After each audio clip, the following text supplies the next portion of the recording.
Este tanque pasó por 3 guerras. Ahora lo van a convertir en chatarra en 4 horas. Antes avanzaba entre polvo y fuego, resistía impactos y salvaba a su tripulación bajo fuego cruzado. Su blindaje recuerda las marcas de los proyectiles y su motor, miles de kilómetros de caminos del frente. Ahora todo lo decidirá el soplete y las cizallas hidráulicas. Cortarán el acero, aplastarán el casco y la torreta caerá sobre el concreto.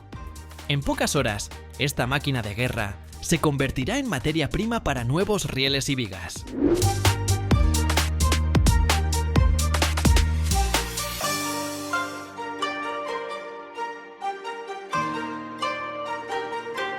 La primera etapa es el desmontaje completo del armamento y todos los componentes complejos de la máquina.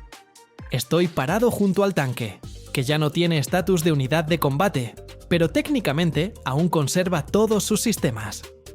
Primero, el equipo trabaja con la torreta. Con grúas y elevadores hidráulicos retiran el cañón junto con la cuna y parte de los mecanismos de retroceso. Cada perno y fijación se desatornilla bajo control, porque los componentes son masivos y están bajo tensión. Luego desmontan los módulos de ametralladoras, estabilizadores y sistemas de puntería. Todo se empaca por separado, se marca y se envía a áreas especializadas. Después del armamento pasan a la electrónica. Abren los paneles internos, retiran unidades de comunicación, sistemas de control de fuego, módulos computacionales, equipos ópticos. Los tendidos de cables se cortan cuidadosamente en secciones para no dañar conectores ni causar cortocircuitos. Adentro pueden quedar elementos cargados, así que antes de retirarlos, todo se verifica con instrumentos de medición.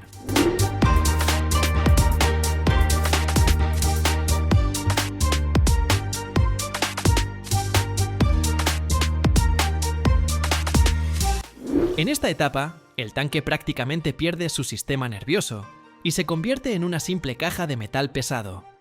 El siguiente paso es drenar el combustible y todos los fluidos técnicos. Dentro de un solo tanque pueden quedar hasta 1000 litros de diésel, y antes de empezar a cortar el metal, hay que sacarlo todo. La máquina se coloca sobre una plataforma especial con bandejas para recoger los líquidos. A través de los puntos de drenaje normales o las escotillas de servicio, se conectan mangueras herméticas y se bombea el combustible hacia tanques cerrados. Las bombas funcionan lento, para no crear presión extra ni levantar sedimentos del fondo de los depósitos. Después del combustible, vienen los aceites. Se drena el aceite del motor, el fluido de la transmisión, los compuestos hidráulicos de los sistemas de la torreta y los líquidos de freno. Cada tipo se recoge por separado, porque tienen diferentes formas de reciclaje o regeneración.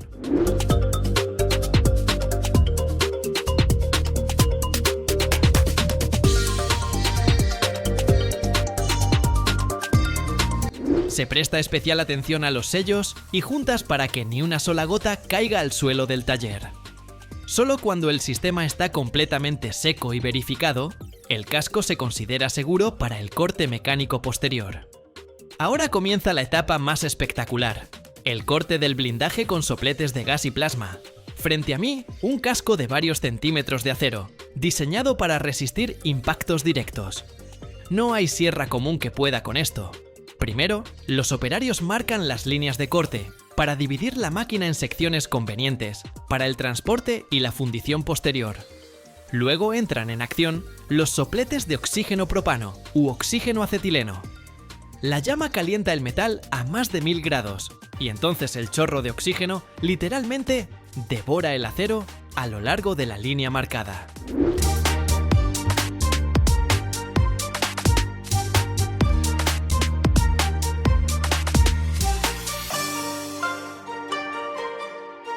Para secciones más gruesas o de aleación especial, se usa corte por plasma.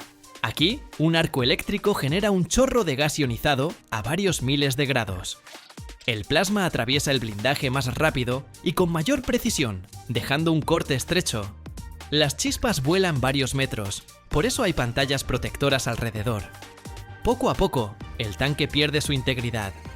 La torreta se separa, los costados se descomponen en segmentos, y la máquina de guerra se convierte en fragmentos de metal listos para la siguiente etapa de reciclaje. Después del corte, los fragmentos del casco llegan a una prensa gigante. Estoy junto a una máquina que pesa decenas de toneladas y genera una fuerza de compresión de varios miles de toneladas. Las secciones de blindaje, que hace poco eran parte de un tanque completo, entran una por una a la cámara. Los cilindros hidráulicos se cierran lentamente y las gruesas placas de acero comienzan a deformarse, crujir por las costuras y plegarse hacia adentro.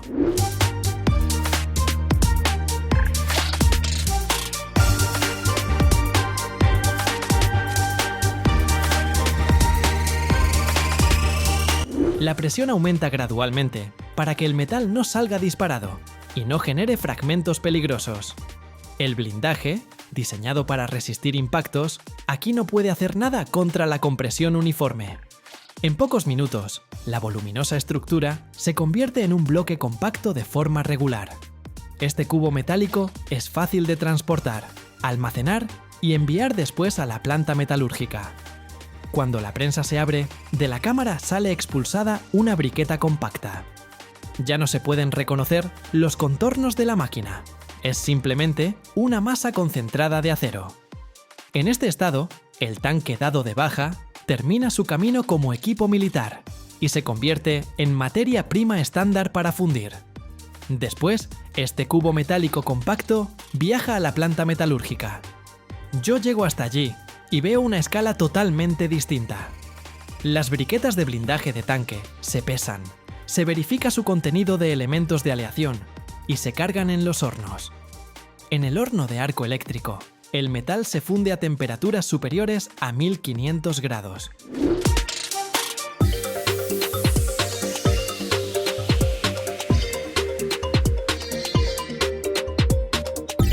La antigua armadura, que resistía impactos y cargas, pasa a estado líquido y se mezcla con otra chatarra.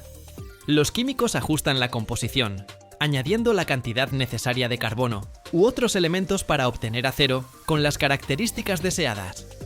Después de limpiar la escoria, el metal fundido se envía a la máquina de colada continua. Allí se forman piezas en bruto, planchones rectangulares largos o palanquillas cuadradas. Se enfrían lentamente, pasan por rodillos y se cortan en segmentos de la longitud necesaria. Luego, estas piezas llegan al laminador. Bajo la presión de los cilindros, el metal se estira y adquiere una nueva forma. Si es para rieles, la pieza pasa por calibradores especiales que forman el perfil característico con cabeza, cuello y base. El acero al rojo vivo se extiende por decenas de metros y en apenas unos minutos, frente a mí, yace el futuro riel para el ferrocarril.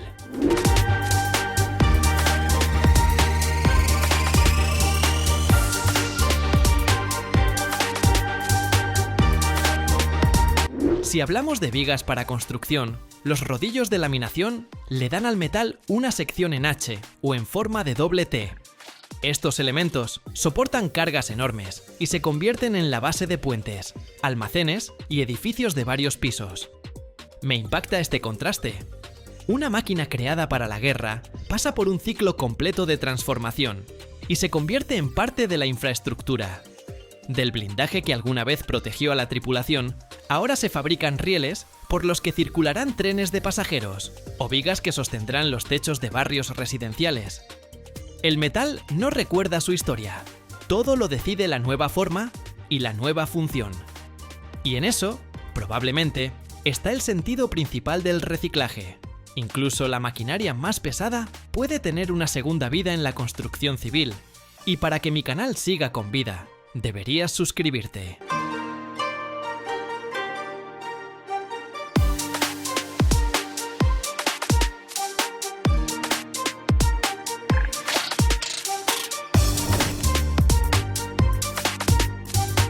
Cada año se refinan más de 100 millones de barriles de petróleo al día en todo el mundo. Un volumen que podría llenar miles de piscinas olímpicas cada hora. Pero dentro de esa masa existe un petróleo que la mayoría de las refinerías teme. El pesado Maya Crude mexicano. Espeso, negro, saturado de azufre.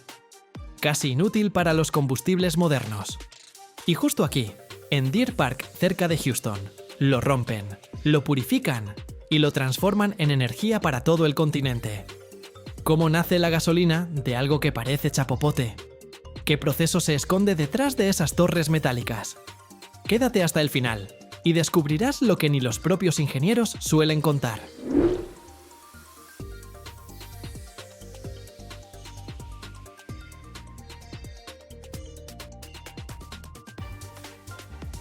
Hoy nos encontramos en uno de los lugares industriales más poderosos de América del Norte, el Deer Park Refinery.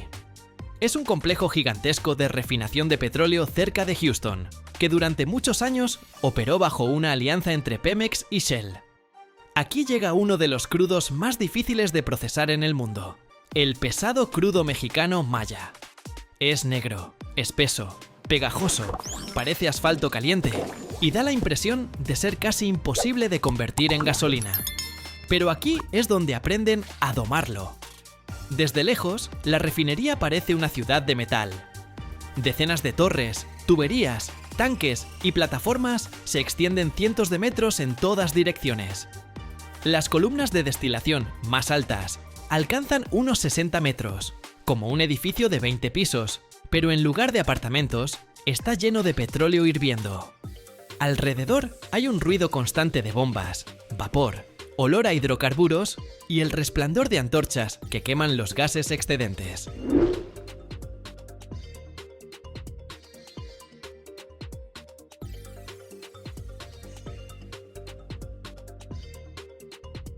Todo comienza con la llegada del crudo. El tanquero o el oleoducto entrega el Maya Crude al territorio de la planta. Llega a enormes tanques con capacidad de cientos de miles de metros cúbicos. Aquí se almacena, se calienta y se prepara para la primera etapa, la destilación atmosférica. El petróleo se bombea a una columna alta y se calienta hasta una temperatura de alrededor de 350 grados Celsius. Adentro comienza a evaporarse y las diferentes fracciones suben a diferentes niveles. Los gases ligeros y componentes de gasolina van arriba, los más pesados se quedan abajo. Es una separación básica, pero para el pesado crudo mexicano es apenas el inicio del proceso. El principal problema del Maya Crude son sus moléculas. Son largas, pesadas, complejas, con una gran cantidad de carbono y azufre. Así como están, queman mal y no sirven para combustibles modernos. Por eso la siguiente etapa es el craqueo catalítico.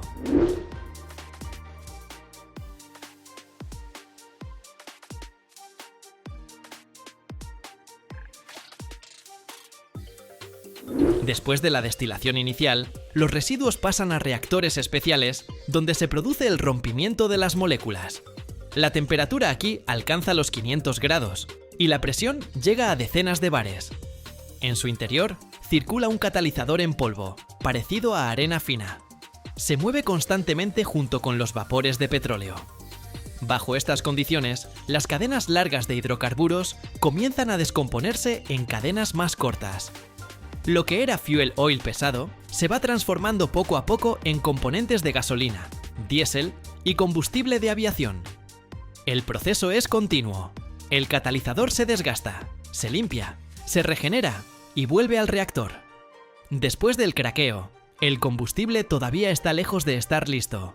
El petróleo mexicano contiene muchísimo azufre. Es justamente el azufre lo que hace que el combustible sea sucio, tóxico y dañino para los motores y el medio ambiente. Por eso, la siguiente etapa clave es la hidrodesulfuración.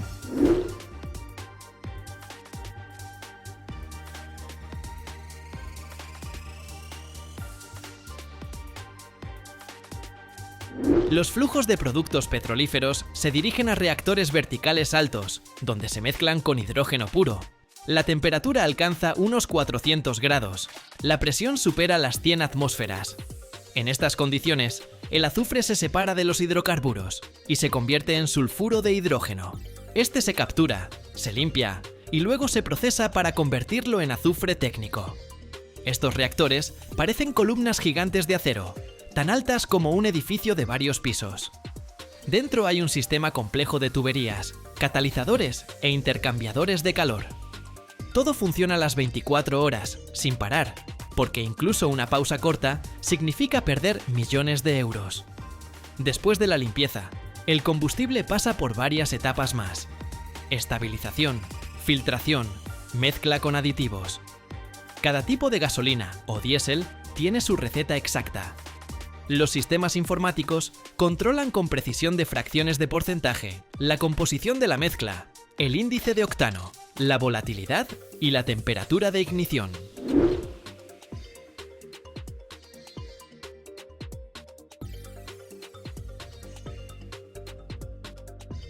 Y aquí es donde ocurre la transformación principal. Lo que entró a la planta como un líquido negro, pegajoso y pesado, sale convertido en combustible transparente, claro y volátil.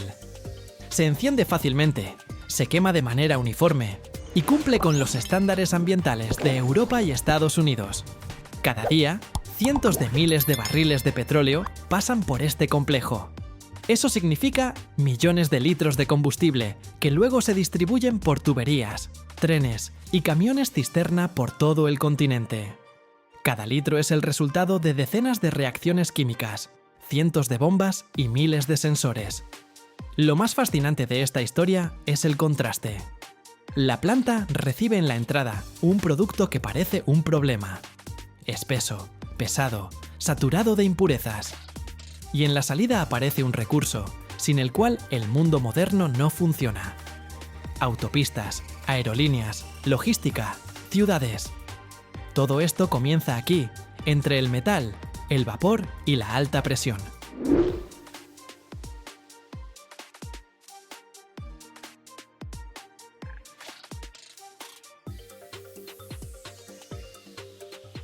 Por eso Deer Park no es solo una refinería. Es una enorme fábrica de transformaciones, donde la ingeniería, la química y la disciplina modifican cada día las propiedades de la materia. Y cada vez que llenas el tanque, en algún lugar de Texas, ya trabajó hace tiempo esa compleja cadena que convirtió el pesado petróleo mexicano en combustible ligero, para tu movimiento hacia adelante. Y para mi movimiento hacia adelante, necesito tu suscripción a mi canal. El Sistema Mundial de Refinerías de Petróleo es una de las redes industriales más grandes del planeta. A principios de los años 2020, funcionaban en el mundo más de 700 grandes refinerías de petróleo, y su capacidad conjunta supera los 100 millones de barriles diarios, lo que equivale a aproximadamente 15 millones de toneladas de petróleo crudo al día. Cerca del 20% de toda la refinación corresponde a Estados Unidos, que sigue siendo el mayor centro de refinación de petróleo del mundo.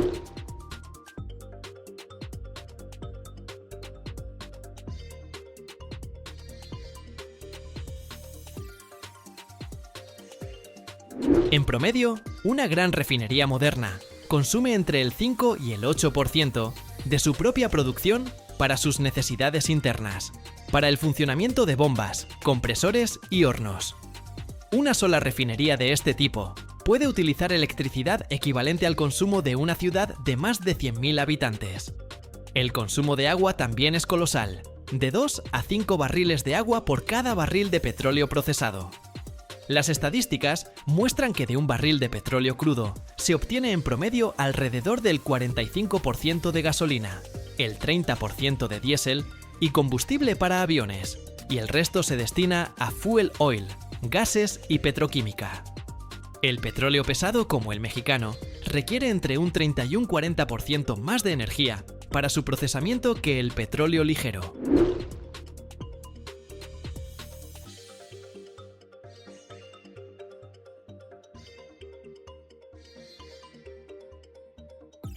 Según organizaciones energéticas internacionales, los países de la OPEP exportan cada año más de 2.000 millones de barriles de petróleo crudo, específicamente para su refinado en plantas extranjeras. Además, más del 60% de la capacidad mundial de refinación se construyó después de 1990, lo que demuestra la constante renovación del sector. En términos financieros, una refinería grande promedio cuesta entre 5 y 10.000 millones de euros, y su periodo de recuperación alcanza de 15 a 20 años. Incluso una breve parada de una instalación así por un solo día puede generar pérdidas de decenas de millones de euros e impactar inmediatamente los precios del combustible en toda una región.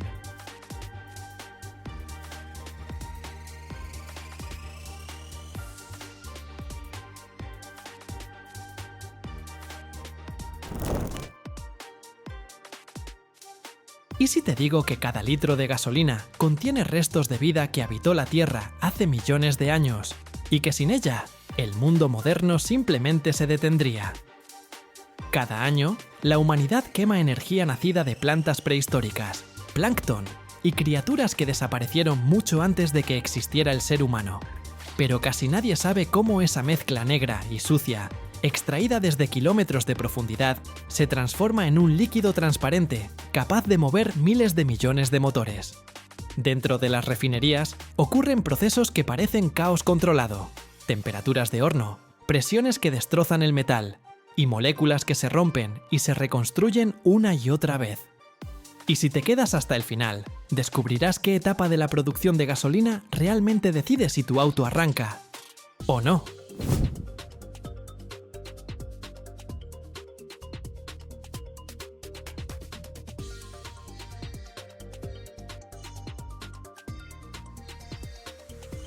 Todo comienza con el petróleo crudo, que se extrae desde las profundidades de la Tierra, a veces desde varios kilómetros bajo la superficie. Este petróleo no es una sustancia uniforme, sino una mezcla compleja de miles de hidrocarburos diferentes que se formaron durante millones de años a partir de restos de organismos antiguos. Imagínate esto: dinosaurios, plantas prehistóricas y plancton se transformaron bajo presión y temperatura en lo que ahora mueve la civilización moderna. Un dato increíble, ¿verdad? Cuando se extrae el petróleo, su aspecto varía según el yacimiento. Puede ser casi negro y espeso como melaza, o puede ser más claro y fluido. En él se mezclan moléculas de diferentes tamaños, desde gases diminutos hasta componentes pesados enormes. Y la tarea de una refinería es separar toda esta mezcla en productos útiles, siendo la gasolina uno de ellos.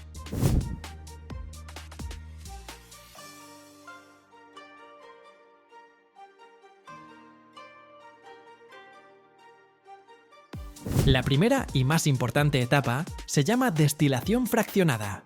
El petróleo se bombea hacia una enorme torre vertical que puede alcanzar la altura de un edificio de 15 pisos. Esta torre se llama columna de destilación y funciona con un principio simple. Diferentes sustancias hierven a diferentes temperaturas. Primero, el petróleo se calienta a una temperatura de aproximadamente 400 grados Celsius en un horno especial. A esa temperatura, la mayoría de los componentes del petróleo se convierten en vapor. Esta mezcla caliente de vapor se introduce en la parte inferior de la columna de destilación. Dentro de la torre hay decenas de bandejas horizontales, instaladas a diferentes alturas. Y aquí es donde comienza la verdadera magia de la separación.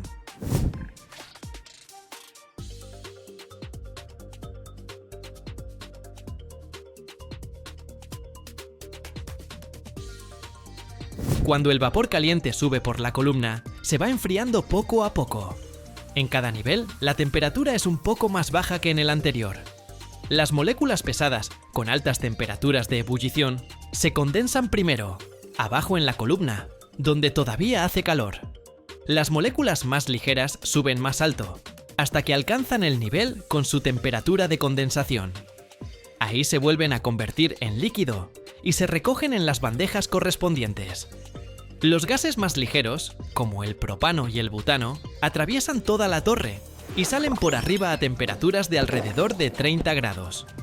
Un poco más abajo, a temperaturas de entre 65 y 200 grados, se recoge la fracción de gasolina. Esas son las moléculas que nos interesan. Más abajo todavía, a temperaturas más bajas, se obtienen queroseno y diésel. Y en el fondo, queda el combustible pesado para barcos y la materia prima para el asfalto.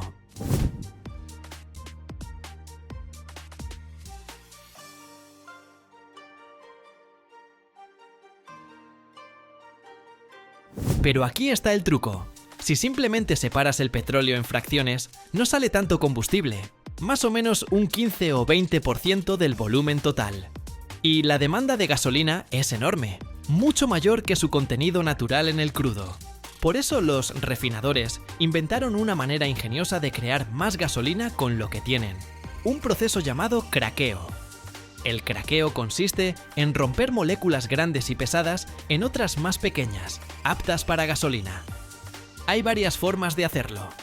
El craqueo térmico simplemente calienta el petróleo pesado a temperaturas extremas de unos 500 grados bajo alta presión.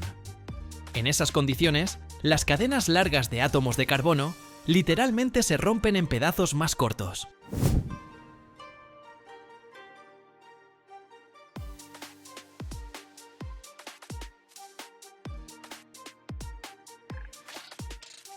Un método aún más efectivo es el craqueo catalítico. Aquí se usan sustancias especiales llamadas catalizadores, normalmente aluminosilicatos, que aceleran las reacciones químicas sin necesidad de calentar a temperaturas tan locas. El petróleo pesado se mezcla con polvo caliente del catalizador a temperaturas de alrededor de 1000 grados, y las moléculas se rompen mucho más rápido y eficientemente. Después de la reacción, el catalizador se regenera y se usa una y otra vez. También está el hidrocraqueo, donde además de alta temperatura y catalizador, se añade hidrógeno bajo presión de hasta 1 tonelada o incluso 1,5 toneladas de kilogramos por pulgada cuadrada. El hidrógeno ayuda a limpiar las moléculas, eliminando azufre y nitrógeno, que pueden ser dañinos. Este proceso da la gasolina más limpia y de mejor calidad.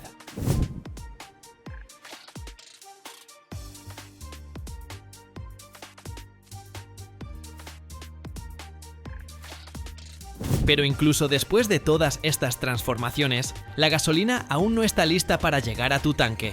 Hay que mejorar sus propiedades mediante procesos llamados reformado y alquilación. El reformado cambia la estructura de las moléculas de gasolina, aumentando su número de octano, que indica qué tan resistente es el combustible a la detonación en el motor. La gasolina de bajo octanaje puede autoencenderse en los cilindros del motor fuera de tiempo, causando golpeteo y pudiendo dañar el motor. Durante el reformado, las moléculas de gasolina pasan por una serie de reactores con catalizadores de platino a una temperatura de alrededor de 500 grados. Ahí, las cadenas rectas de átomos se reorganizan en estructuras ramificadas y moléculas en anillo, que tienen un número de octano más alto. Antes se añadía plomo para aumentar el octanaje, pero resultó ser tóxico y contaminante para el medio ambiente, así que se dejó de usar en los años 90.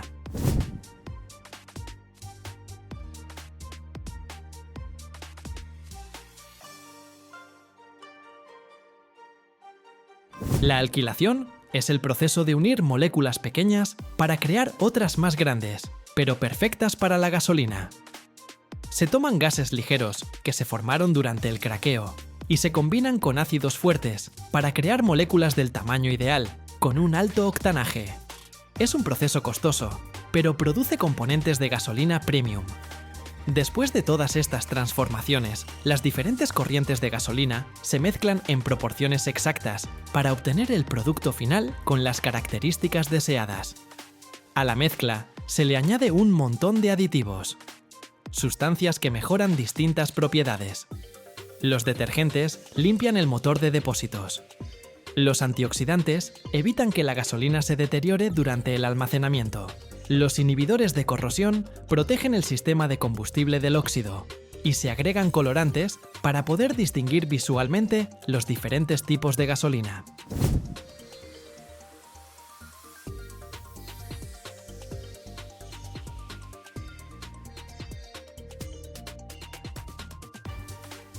En muchos países es obligatorio agregar etanol a la gasolina, un alcohol producido a partir de maíz o caña de azúcar. Normalmente representa el 10% del volumen, aunque a veces es más. El etanol aumenta el octanaje y se considera más ecológico porque proviene de fuentes renovables, aunque hay debates sobre si realmente es tan beneficioso para el medio ambiente, considerando toda la energía gastada en cultivar la materia prima. Es interesante que de un barril de petróleo crudo de 160 litros se obtienen aproximadamente 20 litros de gasolina, más diésel, queroseno, lubricantes y otros productos. Nada se desperdicia. Incluso los gases que se forman en el proceso se queman para calentar la propia planta o se transforman en otras sustancias útiles.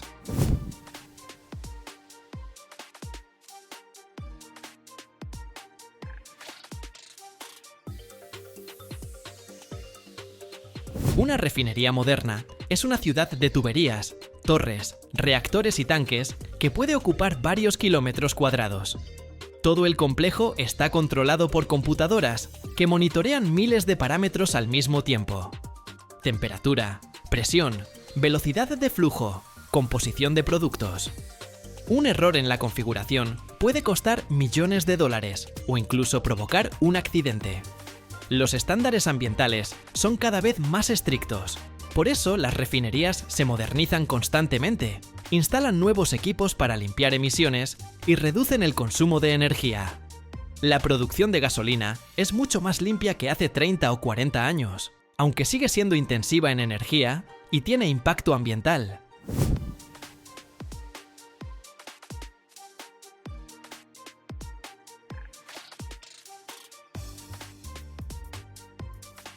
Todo este complejo sistema existe para que tú puedas simplemente llegar a una gasolinera, meter la pistola en el tanque y llenar en un par de minutos.